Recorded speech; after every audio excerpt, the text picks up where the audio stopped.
کتابوں کو انہوں نے ڈیجیٹلائز کیا، وہ اس کے اندر گرافکس ڈالے اور وہ آج بچے کتاب پڑھتے ہیں۔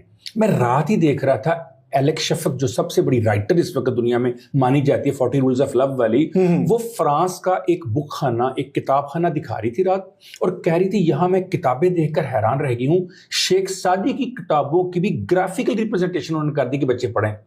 کیا ہمارے ہاں یہ ڈیجیٹل لٹریسی تھی کہ ہم ان کتابوں کو یا ان باتوں کو بچوں تک پہنچانے نہیں پہنچائی، پیرنٹس نے بھی نہیں پہنچائی؟ تو جنزی نے آٹو لرننگ کی ہے، خود بخود سیکھا ہے۔ بالکل ایک اور بڑی پرابلم کیا ہوئی، کووڈ آ گیا۔ اب کووڈ میں انسان کا انسان سے رابطہ ویسے ہی کٹ گیا، اور ہوا کیا کہ جو ڈیجیٹل اور سوشل ورلڈ تھی وہ زیادہ آگے آ گئی، ورچوئل ورلڈ زیادہ آ گئی، اور ورچوئل ورلڈ میں آپ کے پاس اتنا ٹائم ہی نہیں ہوتا، آپ آن سکرین بیٹھے ہیں، ٹائم لگا ہوا ہے، 1 گھنٹے کا آپ نے کسی نہ کسی پلیٹ فارم سے ٹائم لیا ہوا ہے ادھارت، وہ چاہے گوگل ٹیم ہو، وہ چاہے زوم ہو۔ اب آپ کو پتا ہے میں نے جلدی وہ کام ختم کرنا ہے۔ اساتذہ بھی بچوں کو بات کرنے کا موقع نہیں دے رہے تھے، پیرنٹس تو ویسے ہی نہیں دیتے، اور ہم نے بھی نہیں دیا۔ اس سے کیا ہوا کہ بچہ ریئیکٹ کرنا سیکھا۔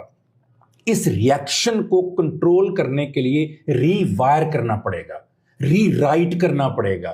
جتنے سال آپ نے لگائے ہیں نا اپنے بچوں کو ایموشنل کرنے میں، اتنے ہی سال چاہیے آپ کو ری موڈیفائی کرنے میں ان کا بیہیویئر۔